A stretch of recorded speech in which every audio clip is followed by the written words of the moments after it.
আজ 5ই August 2026 Iran একটি দেশের উপর মিসাইল হামলার সব প্রস্তুতি শেষ করে ফেলেছিল। মিসাইল লোড হয়ে গিয়েছিল, টার্গেট ঠিক করা ছিল 3টে, কিন্তু একেবারে শেষ মুহূর্তে সেই হামলা থেমে যায়। আর সবচেয়ে অবাক করার বিষয় হলো, সেই দেশটির নাম ইসরায়েল নয়, আমেরিকাও নয়, দেশটির নাম ইউক্রেন, যে ইউক্রেনের সঙ্গে ইরানের কোনোদিন যুদ্ধই হয়নি। তাহলে হামলার প্রস্তুতি হলো কেন, আর শেষ মুহূর্তে সিদ্ধান্ত বদলালো কে? এই একই দিনে ইরানের দিক থেকে এসেছে আরও দুটো বড় দাবি।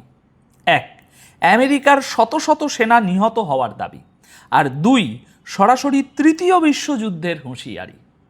আজকের এই ভিডিওতে আমরা এই পুরো বিষয়টা ধাপে ধাপে বুঝব। কোনটা নিশ্চিত তথ্য আর কোনটা শুধু দাবি, সেটাও পরিষ্কার করে নেব। তাহলে চলুন দর্শক বন্ধুরা, শুরু করা যাক কোনটা দিয়ে, ইউক্রেনের ঘটনাটা দিয়ে। গতকাল 4 আগস্ট সন্ধ্যায় সামনে আসা প্রতিবেদন অনুযায়ী ইরানের সুপ্রিম লিডার মুস্তাফা খামিনির সামরিক উপদেষ্টা মোহসেন রেজাই দাবি করেছেন, ইউক্রেনের 3টে লক্ষ্যবস্তুতে হামলা চালানোর জন্য ইরানের সেনাবাহিনী পুরোপুরি প্রস্তুত ছিল। রেজাইয়ের বক্তব্য অনুযায়ী হামলার সব প্রস্তুতি সম্পূর্ণ হয়ে গিয়েছিল, কিন্তু ইউক্রেন ক্ষমা চাওয়ার পর ইরান সেই অপারেশন বন্ধ করে দেয়। অর্থাৎ ইরানের দাবি অনুযায়ী একটা সরি বলার কারণে 3টে জায়গায় মিসাইল পড়া আটকে গেছে। এখন প্রশ্ন হচ্ছে, ইরান আর ইউক্রেনের মধ্যে ঝামেলাটা আবার শুরু হলো কবে, কোথা থেকে, কবে? এর জন্য আমাদের একটু পিছনে যেতে হবে। আপনাদের নিশ্চয়ই মনে আছে, এই খবর কিন্তু আমরা কভার করেছিলাম। তারিখটা ছিল 25শে জুলাই। ইরান অভিযোগ তোলে যে ক্যাস্পিয়ান সাগরে ইরানের একটি বাণিজ্যিক জাহাজকে ইউক্রেন নিশানা বানিয়েছে। মনে আছে? ওই হামলায় জাহাজের একজন ক্রু সদস্য নিহত হন, জাহাজেরও বেশ বড় ধরনের ক্ষতি হয়। সংবাদ মাধ্যমের তথ্য অনুযায়ী ওই হামলার যে ছবিগুলো সামনে এসেছে, সেগুলো ইউক্রেনের প্রেসিডেন্ট জেলেনস্কি নিজেই শেয়ার করেছিলেন। এরপর ইরানের পররাষ্ট্রমন্ত্রী আব্বাস আরাকাচি ইউক্রেনের কাছে ক্ষতিপূরণ দাবি করেন। মানে সোজা কথায়, যে ক্ষতি করেছো তার টাকা দাও। আর এখন মোহসেন রেজাই বলছেন, ইউক্রেন ক্ষমা চাওয়ার পরেই ইরান সেই হামলা স্থগিত করেছে। এই জায়গায় একটু থামুন, কারণ এই দাবিটা সত্য হলে এর অর্থ অনেক বড়।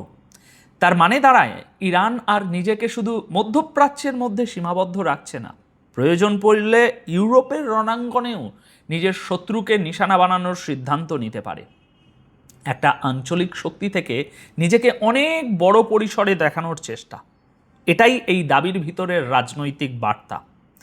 তবে এখানে একটু সতর্ক থাকা দরকার, কারণ ইউক্রেনের পক্ষ থেকে এখনো পর্যন্ত এই দাবির ব্যাপারে কোনো সরকারি বক্তব্য আসেনি। তাই আপাতত এটাকে ইরানের দাবি হিসাবেই ধরতে হবে। দেখুন, যুদ্ধের সময় দুপক্ষ থেকেই বড় বড় দাবি আসে, এতে প্রতিপক্ষ চাপে থাকে, এটাও যুদ্ধেরই একটা অংশ।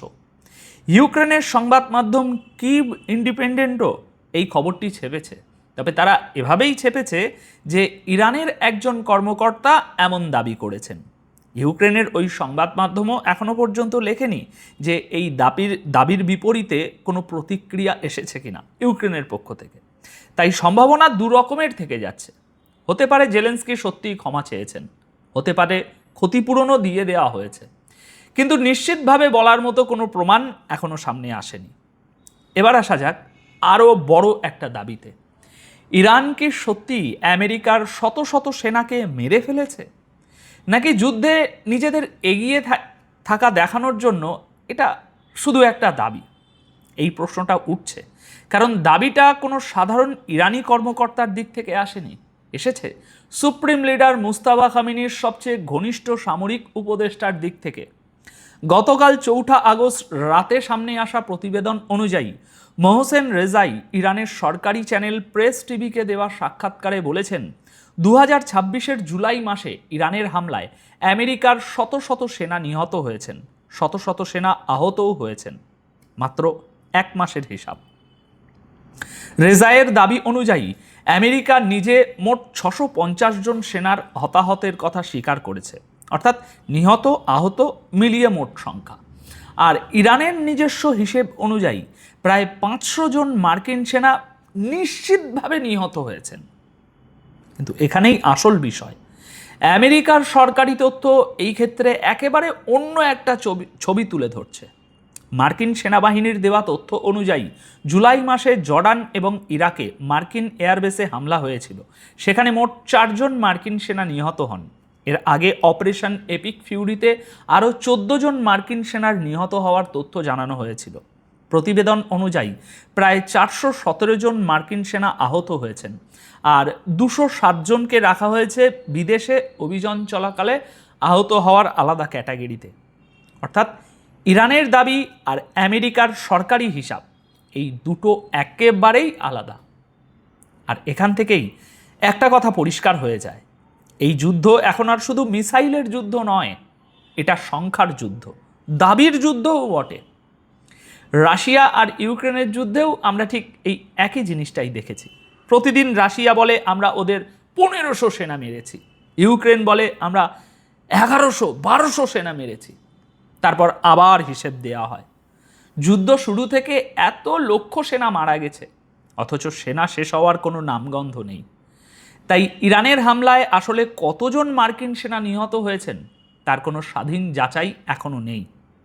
এখন আসা যাক এই ভিডিওর সবচেয়ে গুরুত্বপূর্ণ অংশে। এই একই সাক্ষাৎকারে মোহসেন রেজাই আরও একটা বড় দাবি করেছেন। তার কথা অনুযায়ী ইসরায়েল নিজে সামনে আসছে না, বরং আমেরিকাকে সামনে ঠেলে দিয়ে নিজের যুদ্ধটা লড়িয়ে নিচ্ছে। আর এরপরই আসে সেই হুঁশিয়ারি। রেজাই বলেছেন, আমেরিকা যদি এভাবেই নিজের সামরিক তৎপরতা বাড়াতে থাকে তাহলে পরিস্থিতি তৃতীয় বিশ্বযুদ্ধ পর্যন্ত পৌঁছে যেতে পারে। শুধু তাই নয়, তার দাবি সেই যুদ্ধ দ্বিতীয় বিশ্বযুদ্ধের চেয়েও বেশি ধ্বংসাত্মক হবে। দর্শক বন্ধুরা, এই কথাটার ওজন বোঝার চেষ্টা করুন। ইরান এই প্রথম সরাসরি তৃতীয় বিশ্বযুদ্ধের সংকেত দিচ্ছে, আর এই বার্তার ভিতরে আরেকটা ইঙ্গিত আছে। বলা হচ্ছে ইরানের পক্ষেও বিশ্বের বেশ কয়েকটি বড় দেশ এই যুদ্ধে যুক্ত হতে পারে। সুতরাং এখানে স্বাভাবিক প্রশ্ন হচ্ছে, সেই দেশগুলো কারা? কারণ বিশ্বযুদ্ধ একা লড়া যায় না, বিশ্বযুদ্ধে জোট লড়ে, পক্ষ লড়ে। তাহলে কি রাশিয়া আর চীন ইরানের পাশে দাঁড়াবে খোলাখুলি? এই ব্যাপারে মোহসেন রেজাই কিছুই বলেননি, প্রশ্নটা খোলাই রেখে দিয়েছেন। আর কূটনীতিতে এই খোলা রাখাটাও একটা কৌশল, কারণ অনিশ্চয়তা নিজেই প্রতিপক্ষের উপর এক ধরনের চাপ তৈরি করে। তবে দাবির সত্যতা যাই হোক, তৃতীয় বিশ্বযুদ্ধের এই হুঁশিয়ারি কিন্তু অত্যন্ত গুরুতর। আচ্ছা, এবার আসা যাক এমন একটা জায়গায় যেখানে এই উত্তেজনা সবচেয়ে বেশি বিপজ্জনক আকার নিতে পারে। ইরান এখন আমেরিকার যুদ্ধজাহাজ ডুবিয়ে দেওয়ার একেবারে খোলাখুলি হুমকি দিয়েছে। আর এই হুমকি এমন সময়ে এসেছে যখন হরমুজ প্রণালী নিয়ে আমেরিকা আর ইরান একেবারে মুখোমুখি দাঁড়িয়ে আছে। দর্শক বন্ধুরা, এটা কোনো সোশ্যাল মিডিয়া পোস্ট নয়। এই বক্তব্যও এসেছে সুপ্রিম লিডারের সবচেয়ে ঘনিষ্ঠ সামরিক উপদেষ্টা মোহসেন রেজাইয়ের দিক থেকে। তিনি পরপর গতকাল কয়েকটা দীর্ঘ সাক্ষাৎকার দিয়েছেন, আর সেখান থেকেই একের পর এক এরকম ব্রেকিং নিউজ, বড় বড় খবর বেরিয়ে এসেছে। গতকাল 4 আগস্ট সামনে আসা প্রতিবেদন অনুযায়ী ইরানের সরকারি টেলিভিশন IRIB-কে দেওয়া সাক্ষাৎকারে রেজাই বলেছেন, ইরান কোনো অবস্থাতেই হরমুজ প্রণালীতে দ্বিতীয় কোনো সামুদ্রিক করিডোর তৈরি হতে দেবে না। অর্থাৎ ওই এলাকায় বিকল্প একটা রাস্তা তৈরি নিয়ে বেশ টানাপোড়েন চলছে। তিনি স্পষ্ট হুঁশিয়ারি দিয়েছেন, যদি মার্কিন যুদ্ধজাহাজ বা মার্কিন সেনা এই এলাকায় ঢোকে কিংবা কোনো গ্রাউন্ড অপারেশন হয় তাহলে তাদের সরাসরি নিশানা বানানো হবে। এখন পুরো হিসাবটা বুঝুন। এতদিন বিষয়টা ছিল হরমুজ প্রণালী বন্ধ রাখা নিয়ে, এখন সেটা আর সেখানে থেমে নেই। ইরান এই প্রথম প্রকাশ্যে মার্কিন যুদ্ধজাহাজকে টার্গেট করার হুমকি দিচ্ছে। অর্থাৎ আমেরিকার যুদ্ধজাহাজের উপর সরাসরি ঝুঁকি তৈরি হচ্ছে। আর এই বক্তব্য এমন সময়ে আসছে যখন আমেরিকা ক্রমাগত ইরানের উপর চাপ দিচ্ছে যেন হরমুজ প্রণালীতে তাদের শর্ত অনুযায়ী জাহাজ চলাচল আবার শুরু হয়। কিন্তু ইরান আগেই পরিষ্কার করে দিয়েছে, যতক্ষণ না তাদের শর্ত পূরণ হচ্ছে, এই যুদ্ধ পুরোপুরি শেষ হচ্ছে, ততক্ষণ হরমুজের উপর তাদের নিয়ন্ত্রণ আর নজরদারি চলতেই থাকবে। তাহলে এর সরাসরি অর্থ কী দাঁড়ালো? অর্থ হলো হরমুজ প্রণালী এখন আর শুধু একটা তেলের রুট নয়, এটা এখন আমেরিকা আর ইরানের সরাসরি সংঘর্ষের সবচেয়ে বড় ময়দান হয়ে দাঁড়িয়েছে। আর কোনো মার্কিন যুদ্ধজাহাজ যদি ইরানের বেঁধে দেওয়া এই রেড লাইন পার করে, তাহলে পরিস্থিতি যে কোনো মুহূর্তে আবার যুদ্ধের আগুনে বদলে যেতে পারে। দর্শক বন্ধুরা, এই একই দিনে মধ্যপ্রাচ্য থেকে আরও কয়েকটি গুরুত্বপূর্ণ আপডেট এসেছে। ইরানের সুপ্রিম লিডারের সিনিয়র উপদেষ্টা মোহসেন রেজাই আমেরিকাকে কড়া বার্তা দিয়ে বলেছেন, ইরান মার্কিন সামুদ্রিক অবরোধ কোনোভাবেই মেনে নেবে না। তার হুঁশিয়ারি অনুযায়ী এই অবরোধ যদি চলতে থাকে এভাবেই, তাহলে মার্কিন বাহিনীকে গুরুতর ক্ষতির মুখে পড়তে হবে।